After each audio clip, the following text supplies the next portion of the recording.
Hey everyone, welcome back. We're going to take a minute to talk about some of the ugly side of Last War.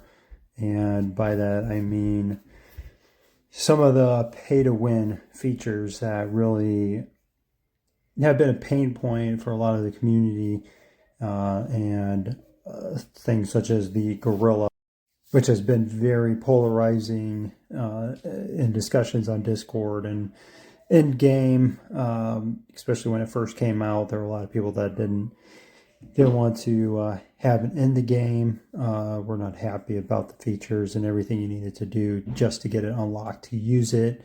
People thought it'd be more accessible, and it appears to be even harder to get than the drone initially was, even though it was somewhat compared to the drone. But it is seen as a sixth hero when fighting on your team.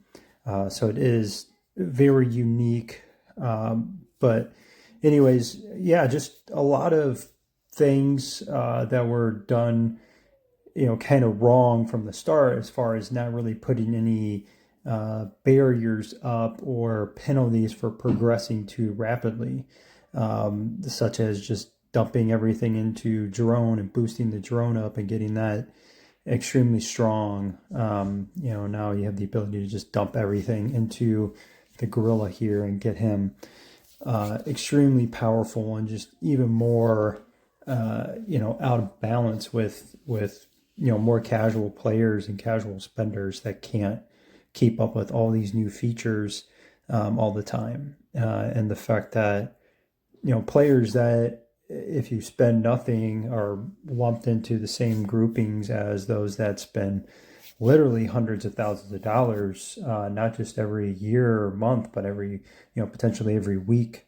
So, the balancing was really off. You had people that were, you know, maybe headquarters 16 and fighting with T5 troops, tier 5 troops. And then you had people that were already headquarters 30, had tier 10 unlocked, and had, these 15 million, 16 million marches. And, right at the start of the game. And they just overpowered everybody and dominated servers, and, just caused a lot of tension between casual players and heavy spenders. And people wanted to play a certain way, and learning how to play the game and not having those barriers up created a really stressful atmosphere for a lot of players. And it took several months until there seemed to be a little leveling for those that were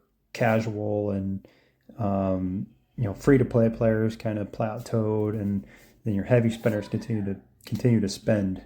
So now the developers decided to progress for the heavy spenders and try to even things out. But in reality, slowing down heavy spenders at that point really doesn't do a whole lot, since the headquarters levels don't mean a tremendous amount of difference in overall power until they bring out things like tier 11 troops and new tech to strengthen those. I don't know if they'll bring out a special forces 2 tech tree, or other ways to boost troops, kind of like we saw with the original special forces tree that was used to unlock tier 10 troops once you got to headquarters 30.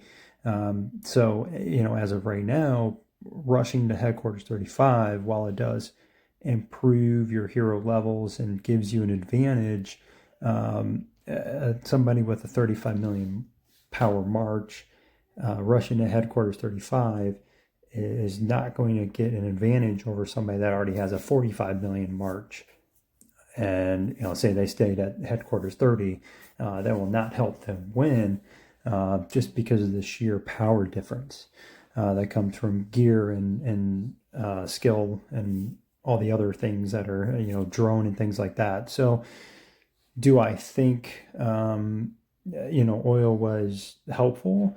I think it helps slow down people to progress more evenly, but I don't think it helps overall with keeping everybody kind of in the same range as far as power goes, especially now that they added oil to the spending tree. So, yeah, I mean, with every game there's pain points. I don't know with some of the changes if with the server transfers, if that's going to change how the game is played going forward.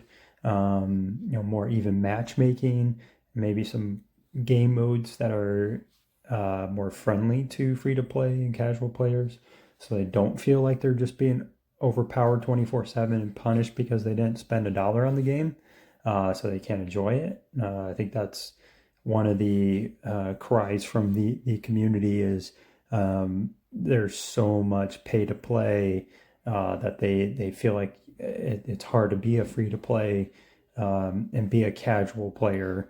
You can't really just log in once a day and be able to compete with others.